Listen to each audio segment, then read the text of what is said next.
Audio Jungle.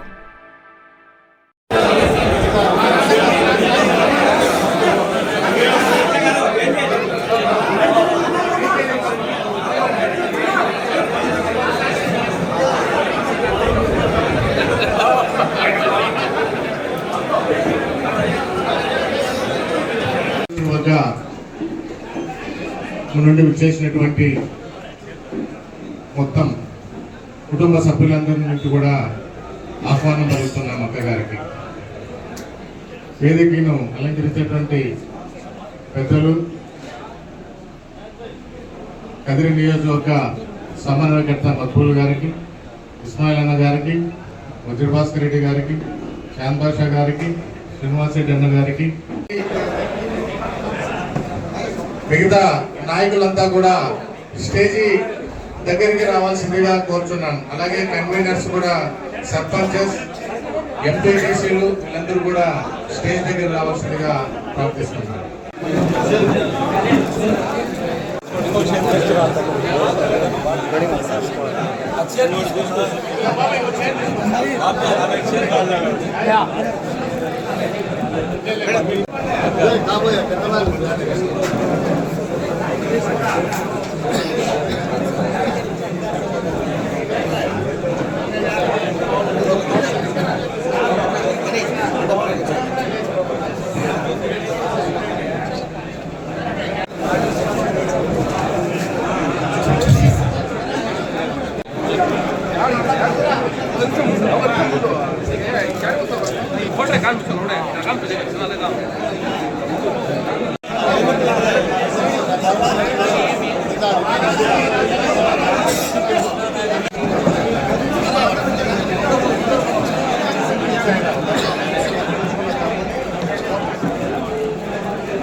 Social మీడియాలో పెట్టాల్సిందే. Social media సభ్యులు కానీ కన్వీనర్లు కానీ భయపడే అవసరం లేదు. మేము కానీ మీకు అందుబాటులో ఉంటాం. అదేకాక మీరు చూస్తున్నారు, కదిరిలో స్టేట్లో అంతా తగ్గుతూ ఉంటే కదిరిలో అరాచకం పెరుగుతూ ఉంది. దీనికి మేమంతా కలిసికట్టుగా పోరాడదాం. రానున్న రోజుల్లో ఏదైతే టీడీపీ ప్రభుత్వం చెప్పిన హామీలు నెరవేర్చగా డైవర్షన్ పాలిటిక్స్ చేస్తున్నారు. వాళ్ళకు ఏం అర్థం కాక ఈ 5 నెలల్లోనే వాళ్ళు ఏమేమి స్కీములు చెప్పినారో ప్రతి ఒక్కటి ఫ్లాప్ అయిపోయింది. వాళ్ళు యూజ్ చేయడంలే. కాబట్టి దాన్ని వాళ్ళు కప్పిపుచ్చే ప్రయత్నంలో డైవర్షన్ పాలిటిక్స్ చేస్తున్నారు. ముందు దేవుణ్ణి యూజ్ చేసుకున్నారు, దేవుని ప్రసాదాన్ని యూజ్ చేసుకున్నారు. ఇప్పుడైతే సోషల్ మీడియాని యూజ్ చేసుకుంటున్నారు. మీరందరూ గమనిస్తున్నారు. ఈ రాష్ట్ర ప్రజలు, ఈ నియోజక ప్రజలు ప్రతిదీ గమనిస్తున్నారు. ఎవరు గుడ్డోళ్ళు లేరు, చెవుటోళ్ళు లేరు అంతకన్నా. కానీ చదువు రాకుండా ఉన్నోళ్ళు లేరు. ప్రతి ఒక్కరికి ప్రతిదీ తెలుసు. మీరు అందరూ కలిసికట్టుగా ఏ పల్లెలో కానీ ఎక్కడ కానీ ఏ చిన్న సమస్య వచ్చినా ఆ సమస్య వేరే వాళ్ళది మాకు సంబంధం లేదని లేకుండా కలిసికట్టుగా కన్వీనర్తో కలిసి, లేకపోతే అక్కడ ఎంపీటీసీ జెడ్పీటీసీలు కలిసికట్టుగా మీరు పోతే ఆ ఏదైతే సమస్య వచ్చిందో అది ఇమ్మీడియట్గా సాల్వ్ అప్పుడే అయిపోతుంది. కాబట్టి మీరందరూ మేము ఒకదాటిపైకి వచ్చి కలిసికట్టుగా చేయాలి. గ్రూప్ రాజకీయాలు చేయకుండా పల్లెల్లో కానీ ఎక్కడ కానీ మేమంతా కలిసికట్టుగానే ఇక్కడ ప్రతి ఒక్కరూ సమన్వయకర్త, ప్రతి ఒక్కరూ జెడ్పీటీసీ, ఎంపీటీసీ కన్వీనర్లే.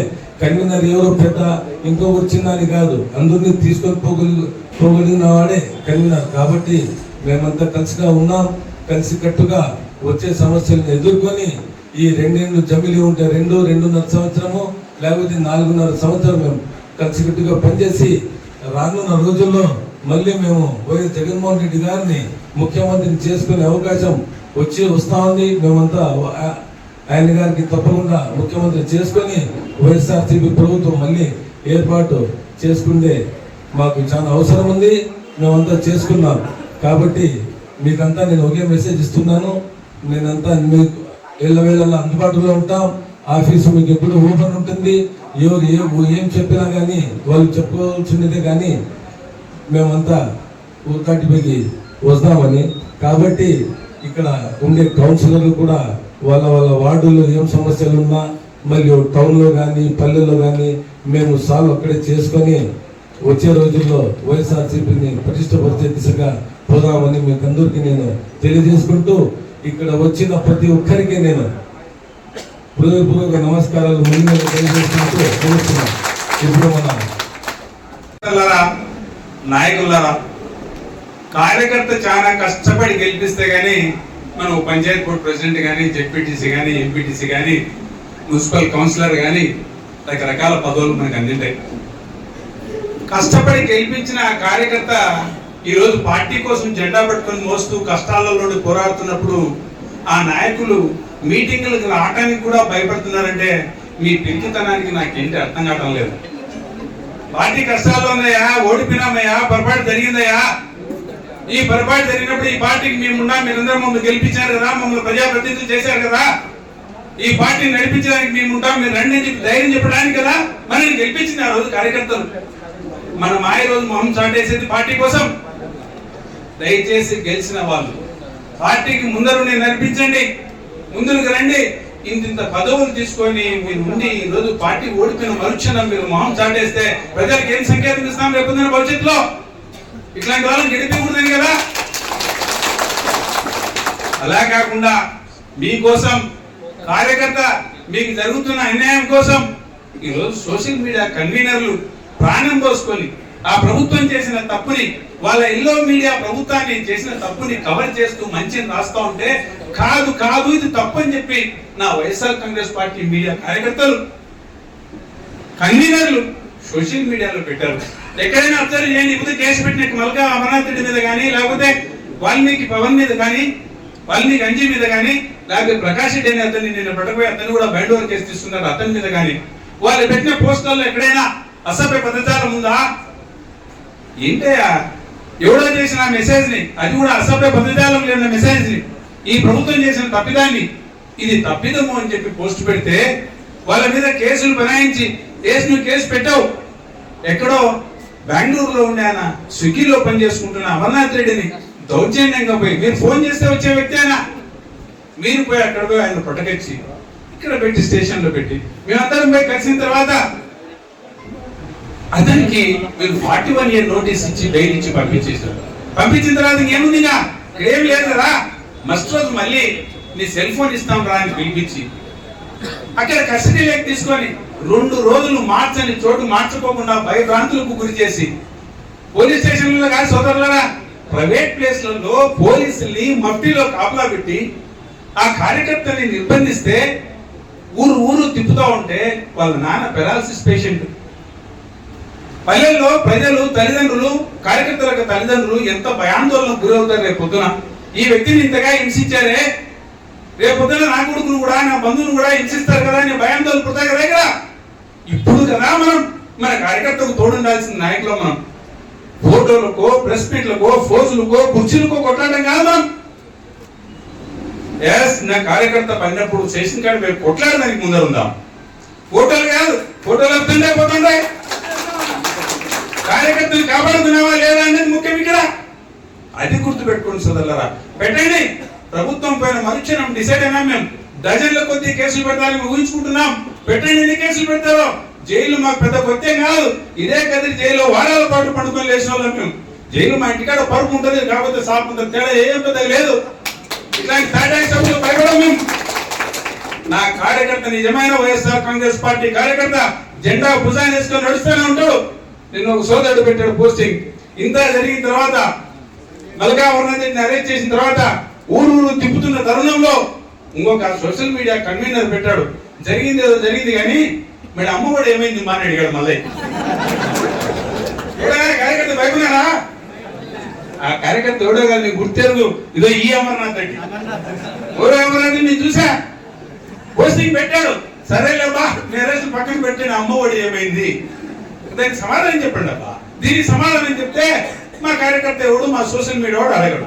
మీరు చేసే తప్పుడు మోసాలు, మీరు చేసే ప్రభుత్వంకి ఇచ్చిన వాగ్దానాలు ఏమి ఫుల్ఫిల్ చేయకోకుండా రోజులు గడుపుతా ఉంటే వైఎస్ఆర్ కాంగ్రెస్ పార్టీ సోషల్ మీడియాకి సంబంధించిన కార్యకర్తలు పోస్టింగ్లు పెట్టరా? అలా పెడితే ప్రజలకు తెలుస్తుంది, మీ ఎల్లో మీడియా కవరింగ్ చేసేది కూడా ఆగిపోతుందని తెలిసి భయభ్రాంతులు గురై ఈ వైఎస్ఆర్ కాంగ్రెస్ పార్టీ సోషల్ మీడియాని తొక్కేస్తే ప్రజలకు వాస్తవాలు తెలియకుండా పోతాయనే ఆలోచన మీకు ఉంది కాబట్టి వైఎస్ఆర్ కాంగ్రెస్ పార్టీ సోషల్ మీడియాని తొక్కిపెట్టే కార్యక్రమం చేస్తా ఉన్నారు. మీ చర్యలు మాకు అర్థమవుతా ఉన్నాయి, మీ చేతగాని పనులు మాకు అర్థమవుతా ఉన్నాయి. రేపు పొద్దున్న అసెంబ్లీలో కూడా రేపు 11వ తేదీ నాకు తెలిసి రేపుంటేమో అసెంబ్లీ సెషన్స్ ఉన్నాయి. ఇక్కడ 2 పార్టీలు ఉన్నాయి, పాలకపక్షం ప్రతిపక్షం 2 పార్టీలు ఉన్నాయి. మరి ప్రతిపక్షానికి ఎందుకు నువ్వు హోదా ఇవ్వటం లేదు? ప్రతిపక్షం హోదా ఇస్తే ఆ జగన్మోహన్ రెడ్డి గారు అసెంబ్లీలో కూర్చొని అడుగుతా ఉంటే మీ దగ్గర సమాధానం చెప్పేదానికి సమాధానాలు లేవు కాబట్టి మీ ప్రతిపక్ష హోదా ఇవ్వమంటావు. ఏం 40% ఓట్లు వచ్చినప్పుడు నువ్వు నేను నిలవన్నప్పుడు నువ్వు గెలిచిన తర్వాత ఓడిన వాడు ప్రతిపక్ష నాయకుడు కాదా? ఆ విజ్ఞత నీకు లేదా? అంత సీనియర్ నువ్వు కాదా?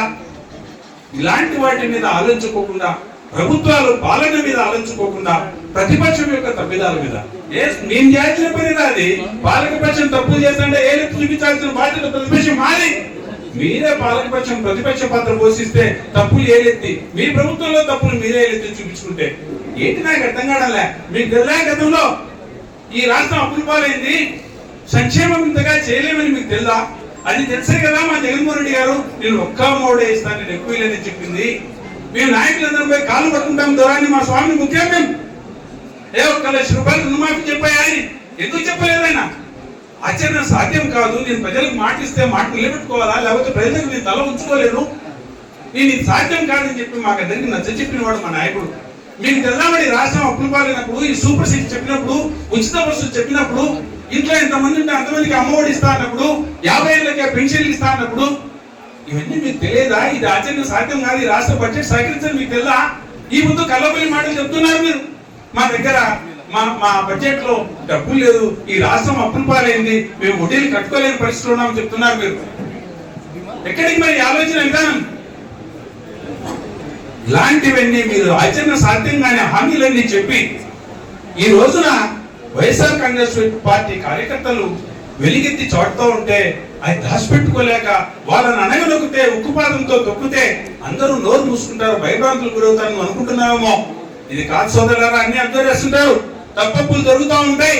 ఈ తప్పప్పుల్ని మీ సైడ్ జరిగినా మా సైడ్ జరిగినా ఏ కార్యకర్త పొరపాటున అబ్యూస్ లాంగ్వేజ్ ఏమైనా వాడినా, అసభ్యకరమైన పదజాలం వాడినా, మీ వాడిని అరెస్ట్ చేయి, మా వాడిని అరెస్ట్ చేయి, మేము మా వాడిని దండించుకుంటాం, అసభ్యకరమైన పోస్టింగ్లు పెట్టద్దని చెప్పి నాకు తెలిసి గది నియోజకవర్గంలో ఏ కార్యకర్త కూడా అసభ్య పదజాలం వాడుతూ ఎక్కడ పోస్టింగ్ పెట్టే చరిత్ర ఎక్కడ లేదు. చూపించాల్సిందే. నిన్న కేసులో పెట్టిన అమర్నాథ్ విషయంలో కానీ, వాల్మీకి అంజీ విషయంలో కానీ, ప్రకాష్ రెడ్డి విషయంలో కానీ తీసుకెళ్ళి మీరు ఎఫ్ఐఆర్లు ఏం పెట్టారో మేము చూసాం. సామాన్యమైన నార్మల్ పోస్టింగ్లు పెట్టిన వాటిని మీరు భూతత్వంలో చూపించి కేసులు పెట్టి ఎక్కడెక్కడో తిప్పి ఆయన అంటే అమర్నాథ్ రెడ్డి అంట ప్రతి పోస్టింగ్ కు ప్రభుత్వం దగ్గరనో మా దగ్గరనో 20,000 రూపాయలు డబ్బులు తీసుకొని పోస్టింగ్ పెట్టారంట. నిజంగానే 20,000 రూపాయలకు అమ్మడబోయే వ్యక్తి అయితే అంత పెద్ద రైతు ఈ పొద్దు బెంగళూరు పోయి స్విగ్గీలో పనిచేసుకుంటున్నాడంటే అతను గౌరవం కాపాడుతుందానికి. అలాంటి కార్యకర్తలు మా పార్టీలో లేరు. ఇక్కడ మా పార్టీలో నిజాయితీపరమైన కార్యకర్తలు ఉన్నారు. గుర్తెరగండి, మీరు గుర్తెరగండి. వైఎస్ఆర్ కాంగ్రెస్ పార్టీని ఎప్పుడు బెదిరించలేరు కూడా మీరు. సేమ్ టైం చెప్తున్నా, మబ్బుల గారి విషయంలో ఎప్పుడో 2008లో నువ్వు రిజిస్టర్ చేసుకుంటా అంటే సాక్షి సంతకం పెడుతురా అంటే ఆయన పోయి పొరపాటున పెట్టినందుకు ఏమీ తెలియదు. మరి 2008 నుండి 2024 వరకు గాజులు కాస్తారా మీరు కేసు పెట్టకుండా? ఈరోజు కొత్తగా ఆయనను సాక్షి సంతకాన్ని తీసుకొచ్చి మీరు కేసులో పెట్టి ఇన్ని రోజులు బెయిల్ రాకుండా ప్రయత్నం చేసి భయభ్రాంతులకి ఆయన భయపడలేదు. సామాన్య కార్యకర్తలు బెదిరించడానికి ప్రయత్నం చేస్తారు మీరు. చిన్న రిపేరో పాడో ఏదో ఉన్నప్పుడు కొద్ది రోజులు ఈ ఆఫీస్ క్లోజ్ చేసినప్పుడు ఈ ఆఫీస్ ఎవరికో పాండా వాళ్ళకి ఇచ్చిన పుకార్లు లేపడం ఏంటి మీ నైజం? ఏం ఆలోచిస్తున్నారు? అయ్యా మాకు ఏ ఇండ్లు లేకపోయినా ఏం లేకపోయినా చెట్టు కింద కూర్చొని మా వైఎస్ఆర్ కాంగ్రెస్ పార్టీ కార్యకర్తలు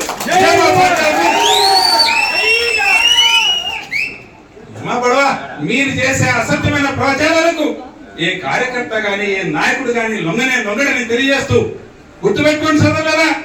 ఎక్కడ మాకు నాయకుల్లో మేమందరం ఏకమత్యంగా ఉంటాం, ఈ పార్టీ కోసం పోరాడతాం. ఈ పార్టీలో ఉన్న కార్యకర్తలను కాపాడుకుంటాం, జరిగిన ప్రతి అన్యాయాన్ని గుర్తుపెట్టుకుంటాం, వడ్డీతో సహా చక్ర వడ్డీతో సహా తీర్చుకుంటాను, గుర్తుపెట్టుకోండి. మీరేమన్నా సచ్చీలు అనుకుంటున్నారేమో మా గురించి మాట్లాడే వాళ్ళు. నియోజకవర్గం ఉన్న ప్రతి ఓటర్కు తెలుసు మీ చరిత్ర. ఎవరు కబ్జా కోర్లు, ఎవరు దొమ్మి కోర్లు, ఎవరు దోచుకుంటున్నారు, ఎవరు దొంగ, ఎవరు దొర అన్నది ఈ పొద్దు దయాలు వేదాలు వహించినట్టు నువ్వు వచ్చి నీతులు చెప్తాను వినేవాళ్ళు ఎవరు లేరు ఇక్కడ. నవ్వుకుంటున్నారు లోపల. రాజ్యాధికారం నీ దగ్గర ఉంది, పోలీసు వ్యవస్థ నీ దగ్గర ఉంది, నువ్వు ఆడిన ఆట, నువ్వు పాడిన పాట నువ్వు అనుకుంటున్నావు. ప్రజలు నవ్వుతున్నారు, శంకరగిరి మాన్యాలు పడతావు, రోజులు దగ్గర ఉన్నాయి, వస్తాయి కూడా. ఆ రోజున కదిరి పొరపాటున గ్రహపాటున నిన్న ఓడిపోయింది. అది కూడా రాష్ట్రం మొత్తం మీద 164 సీట్లు పోయే క్రమంలో మాది ఒకటి పోయింది తప్ప ఈ రాష్ట్రంలో 20 వచ్చిన 20లో ఈ కదిరి నియోజకవర్గం ఉండేది పడి. ఎప్పుడో 2014లోనే అంత కష్టకాలంలోనే ఈ జిల్లాలో 14 నియోజకవర్గాలు ఉండి 12 ఓడిపోయినప్పుడు కూడా కదిరి ఒకటి గెలిచింది. గుర్తుపెట్టుకోండి, కదిరి అంత స్ట్రాంగ్ వైఎస్ఆర్ కాంగ్రెస్ పార్టీ. సమయాభావం, పెద్దలు ఉన్నప్పుడు సేపు మాట్లాడడం ధర్మం కాదు కాబట్టి విరమించుకుంటున్నా. సోదరులారా, భయపడద్దండి, విరవద్దండి. వైఎస్ఆర్ కాంగ్రెస్ పార్టీ నాయకులు మేమందరం ఉన్నాం. ఎప్పుడైనా అర్ధరాత్రి ఫోన్ చేయండి, మేము వెంబడి ఉంటాం. మీ స్టేషన్ దగ్గర వచ్చి మీకు కూర్చుంటాం. అవసరమైతే మీకు తోడుగా మా కార్యకర్త బట్టి మా పేరు కూడా పెట్టండి. మేము కూడా జైలుకి వచ్చి పడుకునేదానికి సిద్ధంగా ఉన్నామని తెలియజేస్తూ, నైతికంగా గానీ ఆర్థికంగా గానీ ఏ విషయంలో కార్యకర్తకు అండగా ఉంటామని చెప్పి వేదిక మీద నుండి మీకు చెప్తూ సెలవు తీసుకుంటున్నాం. జై జగన్, జై జగన్, జోహార్ వైఎస్ఆర్, జోహార్ వైఎస్ఆర్.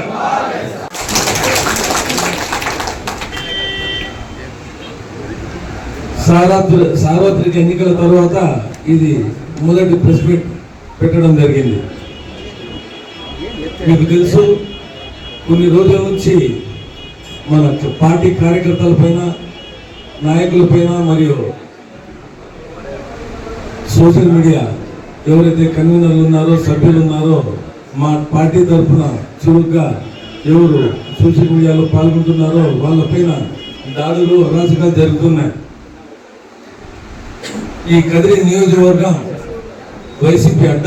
ఆ రోజు నుంచి కూడా ఈవీఎంల ఏదో సహాయం వల్ల వచ్చిన ప్రభుత్వం, అంతేగాని ప్రజలు మనకు ఓట్లు వేయలేదు, మేము ఓడిపోయిన అన్నం చాలా నాకు ఆశ్చర్యం అనిపిస్తుంది. ఎందుకంటే మేము చాలా నేరోలో పోయిండే కాన్స్టిట్యున్సీ ఇది. అలాగే ఇలాంటి కాన్స్టిట్యున్సీలు దాదాపు 40 నుంచి 50 ఉన్నాయి మా రాష్ట్రంలో. కదిరి కూడా అలాగే చాలా నేరో మెజార్టీతో మేము ఓడిపోయినాం. ప్రజల తీర్పు మేము శిరసా వహించి మేము చాలా ఉదుగా ఉంటే వాళ్ళు దాడులు చేస్తా ఏదో మా పైన చాలా అరాచకాలు సృష్టిస్తున్నారు. ఎవరు ఎలాంటి భయపడే అవసరం లేదు. మేమంతా కలిసికట్టుగా ఇక్కడ ఎవరెవరు ఉన్నామో మేమంతా కుటుంబం. ఇక్కడ ఎవరు లీడర్ లేదు, ఎవరు కార్యకర్త లేదు. మేమందరూ లీడర్లే, మేమంతా కార్యకర్తలే. మేమంతా కలిసికట్టుగా దీన్ని ఎదుర్కొన్నాం. మీరు చూసినారు, అంజి వాల్మీకిని తీసుకొని పోయి లోపలేసినారు. మా లీగల్ సెల్ ఏదుందో పోయి పిలుచుకొని వచ్చినారు. నిన్న మల్క అమర్నాథ్ రెడ్డిని కోర్టుకి ప్రొడ్యూస్ చేస్తే ఇమ్మీడియట్ గా బెయిల్ ఇవ్వడం జరిగింది. అది ఓర్వలేక మళ్ళీ కొత్త కేసులు పెట్టాలనే ఉద్దేశంతో మళ్ళీ వాళ్ళ ఇంటికి ఈరోజు పోవడం జరిగింది. కాబట్టి మీరందరూ ఎలాంటి భయాందోళన గురి అవసరం లేదు. మేమంతా మీ వెంట ఉన్నాం, మేము అవైలబుల్ గానే ఉన్నాం. మేము ఎప్పుడూ మీకు అందుబాటులో ఉంటాం. మన 2 నెలల నుంచి చూస్తున్నారు మీరు ఈ ఛానళ్లలో మేము ఏదో వైఎస్ఆర్సీపీ ఆఫీస్ మూతపడింది, బోర్డులు తీసేసినారు, పారిపోయినారు అని ఏదేదో ప్రగల్భాలు పలుకుతున్నారు. చూస్తున్నారు మీరు కూర్చుండేది వైఎస్ఆర్సీపీ పార్టీ ఆఫీస్ లోనే, వైఎస్ఆర్సీపీ కుటుంబ సభ్యులే. కాబట్టి అలాంటి దానికి మీరు తప్పకుండా మీరంతా జవాబు చెప్పాలా. వైఎస్ఆర్సీపీ పార్టీ చాలా స్ట్రాంగ్ ఉంది మన కాన్స్టిట్యున్సీలో. ఈ రాష్ట్రంలో జగన్ సార్ నేతృత్వంలో ఈ పార్టీ ఇంకా స్ట్రాంగ్ అవుతుంది. మీరు చూస్తున్నారు ఈ 5 నెలల కాలంలో టీడీపీ ప్రభుత్వం, కూటమి ప్రభుత్వం చాలా అట్టర్ ఫెయిల్యూర్ అయిపోయింది. ఇప్పుడే కనిపిస్తోంది. ఈ రకంగా మా పార్టీ కుటుంబ సభ్యులు వచ్చినారంటే దానికి కారణం ఆ పార్టీ ఎత్తిపోయింది. ఏ వాలంటీర్ వ్యవస్థ లేదు, ఏ ఫీల్డ్ ఆఫీస్ అసిస్టెంట్, మా ప్రతి ఒక్కరిని ఏదైతే మా ప్రభుత్వం నియమించినారో ప్రతి ఒక్కరిని తీసేసి ఇబ్బందులు పాలు చేస్తున్నారు. కాబట్టి మీరు ఎవరు భయపడే అవసరం లేదు. రానున్న రోజుల్లో జమిలి అంటున్నారు, జమిలి వస్తే వైనాట్ 175 అనేది ఈ రోజు మేము ప్రూవ్ చేస్తాం. క్యాంపెయినింగ్ అని చేసే అవసరం లేదు. మేము ప్రతి ఒక్కరు గమనిస్తున్నారు ఏం జరుగుతా ఉందని. వైఎస్ఆర్సీపీ పార్టీ ఆఫీసు ఉంటుంది, మేము ఉంటాం, మేము తప్పకుండా ప్రజల్లో వెళ్తాం. ప్రజల కోసం మేము ఎల్లవేళలా వాళ్ళ నష్ట కష్టాల్లో మేము ఉండి వాళ్లకు తోడుగా ఉంటామని ఇంకొకసారి నేను మిమ్మల్ని తెలియజేస్తున్నా. 2 నెలల ముందు ఏదో 2008లో నేను ఎక్కడ పోతా ఉంటే పిలిచి చేపించుకున్న సాక్షి సంతకంలో నాకు ముద్దాయిగా చిత్రీకరించి పదే ఛానల్స్ లో చూపించినారు. ఏదో చీటింగ్ చేసినారు, వెళ్ళిపోయినారు, పారిపోయినారు, కేసులు పెట్టేసినారు ముద్దాయిలని. ముద్దాయి అని తీర్పు ఇవ్వాల్సినది కోర్టు. కేసు పెట్టినంత మాత్రాన ఎవరు ముద్దాయిలు కాదు. అది ముందు మేము తెలుసుకోవాలి. ప్రతి ఒక్కరు ఇక్కడ ఉన్నోళ్ళు కానీ, ఈ నియోజకవర్గ ప్రజలు కానీ, ప్రతి ఒక్కరు రాష్ట్ర ప్రజలు కానీ గమనిస్తున్నారు. ముద్దాయి అనేది సెంటెన్స్ వచ్చి కోర్టు ఇచ్చే సెంటెన్స్. కేసు పెట్టినంత మాత్రాన ముద్దాయి కాదు. ఏదో సాక్షి సంతకానికి నేను ముద్దాయి అవుతాను మీరే చెప్పండి, ఒక ముక్త కంఠంతో చెప్పండి, ముద్దాయి అవుతాను నేను. కాబట్టి ఏదైతే వీళ్ళు రాక్షసానందం పొందుతున్నారో దానికి ఇంకా వాళ్ళు స్టాప్ చేయాలి. బెయిల్ కోర్టు ఇచ్చింది, త్వరలోని కేసు క్వాష్ గానే అయిపోతుంది. పోలీసులు కూడా చాలా దూకుడు ప్రదర్శిస్తున్నారు. సంయమనం పాటించాలి. వాళ్ళు చూడాలి సివిల్ కేసు అది, క్రిమినల్ కేసు అదని చూడకుండా ప్రతి ఒక్క దానికి క్రిమినల్ కేసుగా చిత్రీకరించి పోలీసులు చాలా దూకుడు ప్రదర్శిస్తున్నారు. కాబట్టి మేము చెప్పేది ఒకటే, మీరు కొంచెం ఆలోచించి ఏది మంచు ఏది చెడు అని మీరు కేసు పెట్టాలి. లేకపోతే ప్రజలు ఊరికే ఇబ్బందులు, మీరు ఎవరైతే చట్టాన్ని కాపాడాలో మీరే చట్టాన్ని ఇట్లా దుర్వినియోగం చేస్తే చాలా బాధపడాల్సి వస్తుంది. మేము ఇక్కడ కూర్చునేది ప్రజలకి ఏదో సేవ చేయాలనే సంకల్పంతో వచ్చినది రాజకీయాల్లో, అంతేగాని వేరే సంకల్పం లేదు. ఆ ప్రజలకి సేవ చేయకూడదని మమ్మల్ని దూరం చేయాలంటే అది అయ్యే పని కాదు. తప్పకుండా మేము ప్రజలతో ఉంటాం. ప్రజల బాగోలు కోసం మేము కష్టపడతాం, మేము పోరాడతాం. మేము ఎప్పుడు మీకు ఎల్లవేళలా అందుబాటులో ఉంటాం. ఈ ఆఫీసు ఎప్పుడు తెరిచే ఉంటుంది. పొద్దున్నే 9 గంటల నుంచి సాయంకాలం 9 గంటల వరకు మీరు ఎప్పుడన్నా రావచ్చు. ఇక్కడ కూర్చొని మీకు ఏం కష్టాలు ఉన్నా కానీ ఇప్పుడు కొత్తగా ఒక టీంని తయారు చేసి ఇక్కడ మేము కూర్చోబెడుతున్నాం. మీకు ఏం కష్టం వచ్చినా కానీ ఇక్కడికి వస్తే ఆ టీం ఇమ్మీడియట్ గా మీకోసం, ఈ రెవెన్యూ కావచ్చు, ఏ డిపార్ట్మెంట్ కావచ్చు, పోలీస్ స్టేషన్ కావచ్చు, ఇమ్మీడియట్ గా మీకోసం వాళ్ళు పోయి ఏదైతే ప్రాబ్లం ఉంటుందో దాన్ని సాల్వ్ చేసేకి మమ్మల్ని కన్సల్ట్ చేసి తప్పకుండా వాళ్ళు మీకు సహాయం చేస్తారు. కాబట్టి ఈ ఆఫీస్ అనేది ఎప్పుడు ఓపెన్ ఉంటుంది. మీరు ఎల్లవేళలా దీన్ని వినియోగించుకోండి. దీని సర్వీసెస్ ఎప్పుడు వైఎస్ఆర్సీపీ ఉంటాయి. కాబట్టి మీరు ఇక్కడ ఆంధ్రప్రదేశ్ రాష్ట్ర వ్యాప్తంగా సోషల్ మీడియా వారియర్స్ పైన కూటమి ప్రభుత్వం ఈరోజు వాళ్ళ గొంతు నొక్కాలి, ఎక్కడ కూడా కూటమి ప్రభుత్వం ఫెయిల్యూర్ వినపడకూడదు అని ఈరోజు ఏదైతే కూటమి ప్రభుత్వం మన social media YSRCP party social media వారియర్స్ని ఎక్కడికక్కడే అరెస్ట్ చేయడం, అదేవిధంగా స్టేషన్లు మార్చి వాళ్ళందరినీ కూడా కోర్టులు కూడా ప్రొడ్యూస్ చేయడం, స్టేషన్లో కూడా ఎక్కువగా వాళ్ళని అరెస్ట్ చేయడం జరుగుతూ ఉంది. ఈ యొక్క నేపథ్యంలో కూటమి ప్రభుత్వానికి ఒకటే మాట చెప్తున్నాను, మీరు ఎన్ని స్టేషన్లు మార్చినా, మా కార్యకర్తల్ని ఎంతగా ఇబ్బంది పెట్టినా, మీరు రిమాండ్లో పెట్టినా మేమంతూ భయపడేంత ప్రసక్తే లేదు. ఎందుకంటే నిజంని నిక్కచ్చిగా మనం మాట్లాడుతున్నాం. మనం ఈరోజు గవర్నమెంట్ని ప్రశ్నిస్తున్నాం, క్వశ్చన్ చేస్తున్నాం. మీరు క్వశ్చన్కి ఆన్సర్ ఇచ్చే బదులు మీ కూటమి ప్రభుత్వం ఫెయిల్యూర్ అయ్యింది, మళ్ళీ దీని గురించి ఎవరు కూడా క్వశ్చన్ చేయకూడదు అని మన కార్యకర్తల్ని సోషల్ మీడియా వారియర్స్ని భయభ్రాంతులకు గురి చేసే ఒక కార్యక్రమం, వాళ్ళ ఫ్యామిలీ మెంబర్స్ని కూడా గురి చేసే భయభ్రాంతకు గురి చేసే ఒక కార్యక్రమం చేస్తున్నారు. ఇది టోటల్గా మీరు ఫెయిల్యూర్ అయినారు. మీ గవర్నమెంట్ ఎట్లా ఫెయిల్యూర్ అయిందో ఈ సోషల్ మీడియా వారియర్స్ని కూడా భయానికి గురి చేసే కార్యక్రమంలో మీరు నిజంగా ఫెయిల్యూర్ అయినారు. ఎందుకంటే ఒక్కసారి యూత్ అనేవాడు తిరగబడితే ఖచ్చితంగా వాడు ఇంకా కసిగా పనిచేస్తాడు.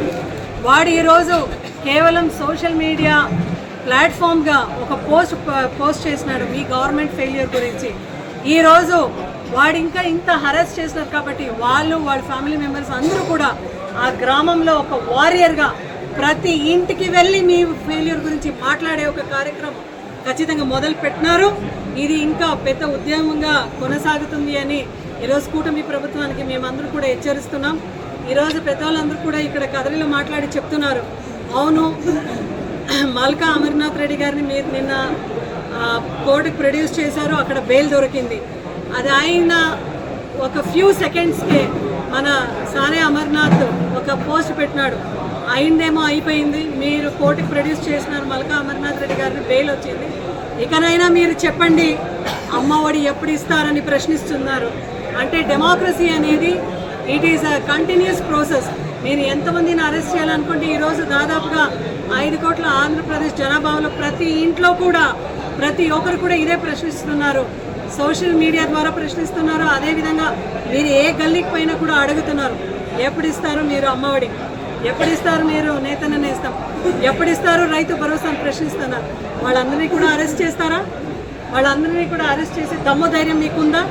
టోటలీ ఈరోజు కదిరి కూడా రిపబ్లిక్ ఆఫ్ కదిరి కూడా అయిపోయింది. ఇక్కడ ఎమ్మెల్యే ఇక్కడ కందికొండ ప్రసాద్ గారు కూడా ప్రతిరోజు కూడా ప్రెస్ మీట్ పెట్టి వైఎస్ఆర్సీపీ ప్రభుత్వాన్ని, వైఎస్ఆర్సీపీ గతంలో జరిగిన ప్రభుత్వ వైఖరి తీరుని, అదేవిధంగా ఎక్స్ఎమ్మెల్యేని ఎక్స్మంత్రిని తిట్టడం ఒక కార్యక్రమంగా పెట్టుకోకుండా మీరు ఒక రెస్పాన్సిబుల్ ఎమ్మెల్యే గారుగా మీరు ఎలాంటి చర్యలు తీసుకున్నారు ఇన్ కదిరి డెవలప్మెంట్? అదేవిధంగా 2 కోట్ల ఇసుక కూడా ఎక్కడ మాయమైంది అని అఫీషియల్స్ అదేవిధంగా ఎమ్మెల్యే గారు చెప్పేంత అవసరం ఉంది. అదేవిధంగా క్రిస్టియన్స్కి చెందిన ఈ ఒక ల్యాండ్ ఏదైతే ఉందో ఆ ల్యాండ్లో మీరు అక్రమంగా కబ్జా చేసి అక్రమంగా మీరు ఈరోజు ఎందుకు కట్టడం కట్టుతున్నారని మిమ్మల్ని అడుగుతున్నారు. అదేవిధంగా ఆడియో గారు అయితే ఏమి, మళ్ళా డిఎస్పీ గారు, ఎంపీడీఓ గారు, మరొకరు ఎవ్రీబడి ఈజ్ రెస్పాన్సిబుల్. మీ ఆఫీస్ అవుతులనే ఈరోజు అక్రమంగా సైట్లు వేస్తున్నారు, దాన్ని కూడా మేము క్వశ్చన్ చేస్తున్నాం. వైఎస్ఆర్సీపీ పార్టీ మీరే దిగి వచ్చి అధికార యంత్రాంగం దీనిపైన ఖచ్చితంగా మీరు డెఫినెట్గా దీనిపైన యాక్షన్ తీసుకున్నారా, లేదంటే ఇదే కదిరి వేదికగా పెద్ద ఎత్తున ధర్నా కూడా చేయబోతున్నామని ఈరోజు అఫీషియల్స్ అందరికీ కూడా చెప్పుకుంటున్నాం. అదేవిధంగా దయచేసి పోలీసులు రెచ్చిపోదండి వీళ్ళ మాట విని, ఎందుకంటే అధికారం అనేది విరోధ పక్షం కానీ అధికారం అనేది ఎవరికి కూడా శాశ్వతం కాదు.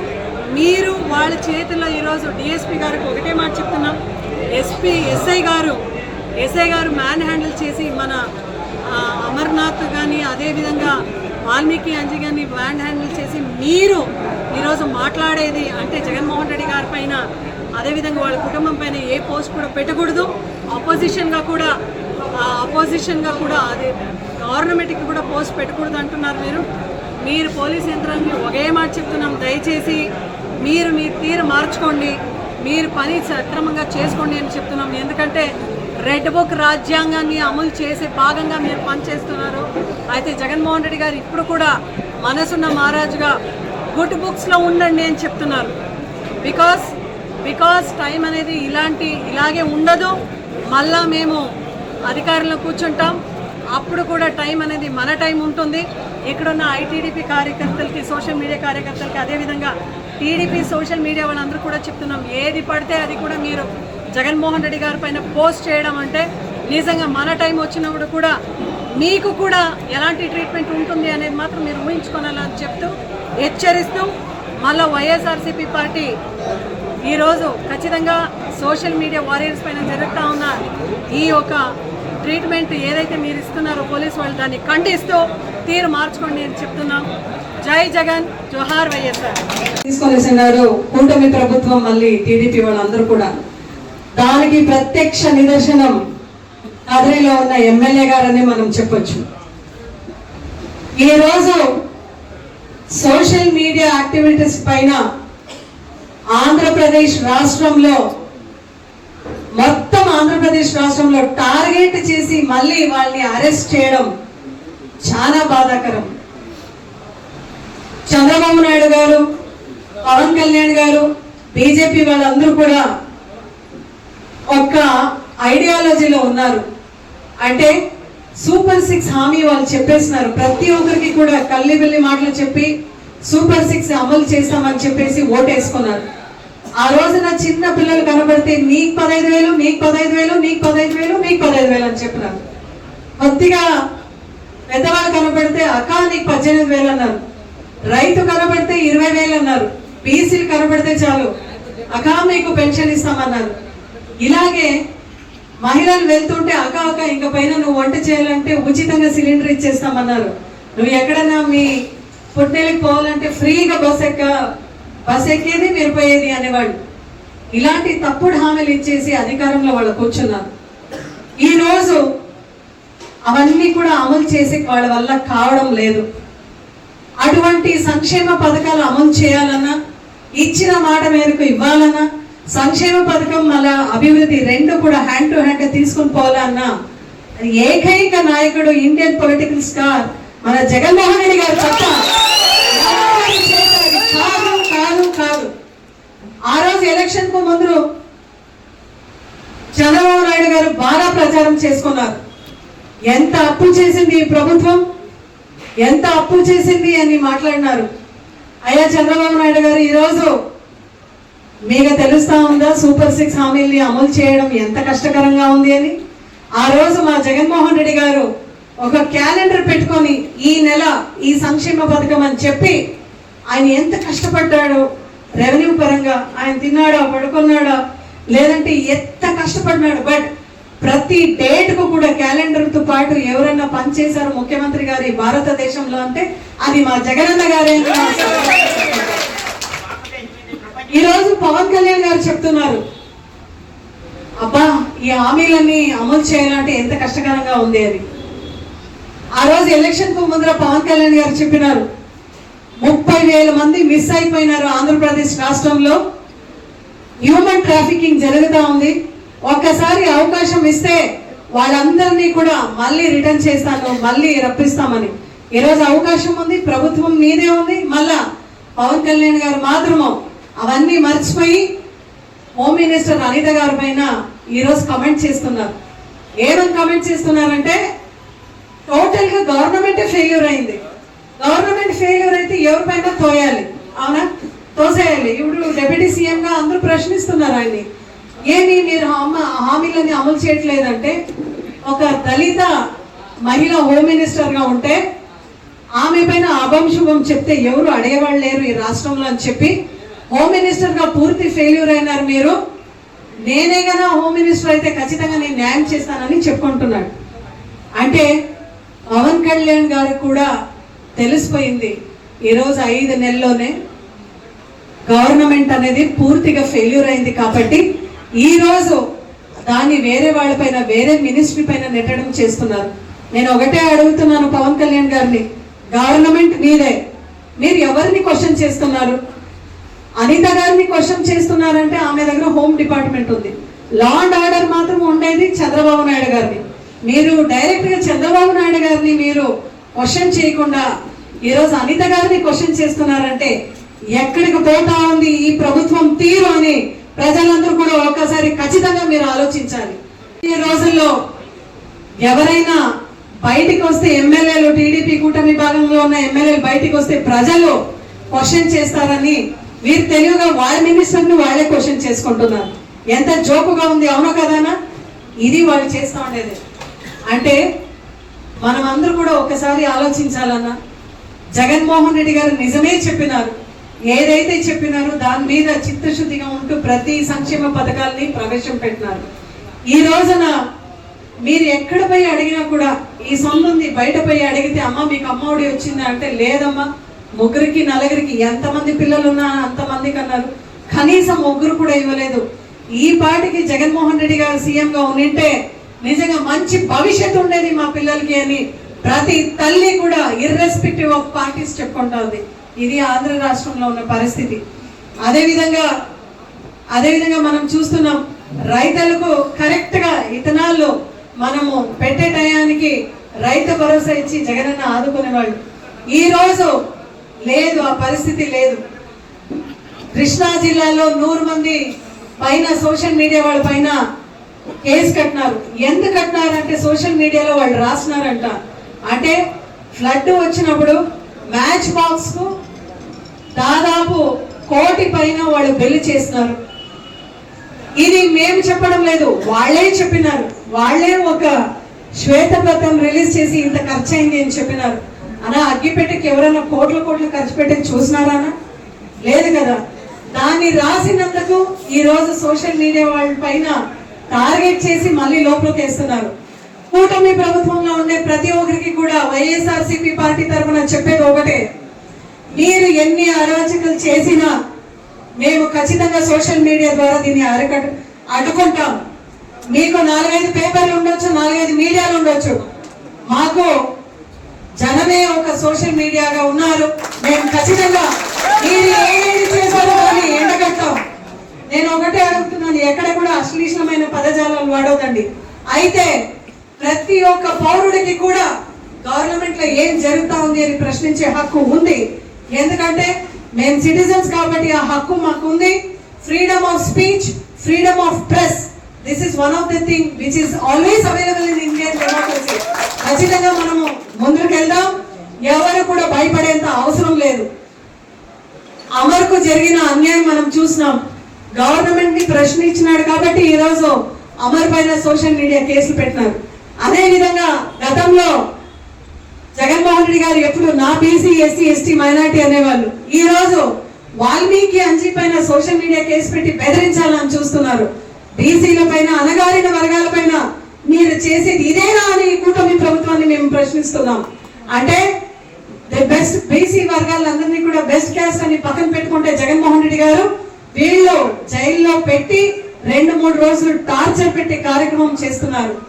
ఈ రోజు కూటమి ప్రభుత్వంలో ఉండేవాళ్ళు ప్రతి ఒక్కరిని కూడా మేము ప్రశ్నిస్తున్నాం. మీరు కూడా జగన్మోహన్ రెడ్డి గారిని, వాళ్ళ ఫ్యామిలీ మెంబర్స్ ని నానా రకంగా మాట్లాడినారు. ఈ రోజు కూడా మీరు చూడండి, వాళ్ళ ఫేస్బుక్ లో, పెనుగొండలో అయితే సవితమ్మ ఫేస్బుక్ లో అలాగే ఉంది జగన్మోహన్ రెడ్డి గారిని అనిండేది. అంటే ఎంత దారుణంగా మీరు సైకోలని మాట్లాడినారు. ఈ రోజు సత్యసాయి జిల్లా ఎస్పీ గారిని నేను అడుగుతున్నాను, నిన్నపై మేము మెమరాండం కూడా ఇచ్చినాం. ఎవరైతే ఇట్లా పోస్ట్ పెట్టినారో జగనన్న పైన, అదేవిధంగా వాళ్ళ కుటుంబాల పైన, దయచేసి వాడిని అరెస్ట్ చేయండి. మేము కూడా కోరుతున్నాం, వైఎస్ఆర్సీపీ పార్టీ తరఫున డిమాండ్ చేస్తున్నాం. ఎందుకంటే ప్రజాస్వామ్యం అందరికీ ఒకటే, డెమోక్రసీ అందరికీ ఒకటే. మనము ప్రభుత్వ తీరుని ప్రశ్నిస్తే ఈ రోజు అమర్ని, అంజలి రిమాండిక్ అంటే మీరు స్టేషన్ లో కూర్చోబెట్టి అడుగుతున్నారు కదా. ఒక ఎస్ఐ కదరిలో చెప్పినారంట, చూడమ్మా నువ్వు ఇంకా పైన వైఎస్ఆర్సీపీ గురించి కానీ జగనన్న గురించి కానీ మీరు పోస్ట్ పెట్టనంటే మాత్రం మిమ్మల్ని వదిలేస్తానని. ఆ పిల్లోడు చెప్పినాడంట, మా రక్తం అదే సార్, వైఎస్ఆర్సీపీ రక్తం అదే అని. ఒకే మాట, జిల్లా అధ్యక్షులుగా మిమ్మల్ని కోరుతున్నానన్నా, మీరు ఎప్పుడు ఫోన్ చేసినా కూడా మేము లీడర్స్ గా మీకు ఎల్లప్పుడూ కూడా అందుబాటులో ఉంటాం. మీలో ఈ అపోజిషన్ లో ఒక కార్యకర్తగా మేము పనిచేసేకి రెడీ ఉన్నాం. మీరు యూనిటీగా ఉంటూ జగన్మోహన్ రెడ్డి గారు ఎవరినైతే కోఆర్డినేటర్ గా ఈ రోజు మక్కులన్నని పెట్టినారో, దయచేసి పార్టీ కూడా అందరూ కూడా ఒకే తాటి పైన ఉంటూ పార్టీని నడిపించే కార్యక్రమం మనం చేయాలి. యూనిటీతో ముందుకు వెళ్ళాలి. ఎందుకంటే అన్న ఈ రోజు మనం పొరపాటు చేస్తే నిజంగా క్యాడర్ దెబ్బతింటుంది. క్యాడర్ ని కాపాడుకునే బాధ్యత మన పైన ఉంది. కాబట్టి ఆపోజిషన్ లో ఎవరైతే పని చేసి ధైర్యంగా ముందుకు పడి పని చేస్తారో వాళ్ళే నిజమైన కార్యకర్తడు. రాబోయే రోజుల్లో మనము వర్క్ షాప్ పెట్టి మన జగన్మోహన్ రెడ్డి గారు చెప్పినారు, పార్టీని గ్రామ స్థాయి నుంచి బలపరచాలి. సో గ్రామ స్థాయి నుంచి బలపరచాలంటే ఆ గ్రామ స్థాయి నుంచి ఒక గ్రామ అధ్యక్షుడు, బీసీసీఎల్ అధ్యక్షుడు, ఎస్సీసీఎల్ అధ్యక్షుడు, యువత అధ్యక్షుడు, రైతు అధ్యక్షుడు, మహిళా అధ్యక్షుడు, ఇట్లా ఒక ఫార్మాట్ కూడా పంపిస్తామన్న. ప్రతి ఒక్క గ్రామం నుంచి మనం ఒక కమిటీ వేసుకుంటాం. ఈ రోజు గ్రామంలో ఎవరైతే బాగా కష్టపడి పని చేసి కమిటీని బలపరుస్తూ మళ్ళా పార్టీ గెలుపుకు సహాయపడతారో, ఖచ్చితంగా పార్టీ వచ్చినోడు వాళ్ళని ఆదుకునే కార్యక్రమం మనం అందరూ కూడా చేసుకుంటామని మీ అందరూ కూడా సవినీయంగా కోరుకుంటున్నాను.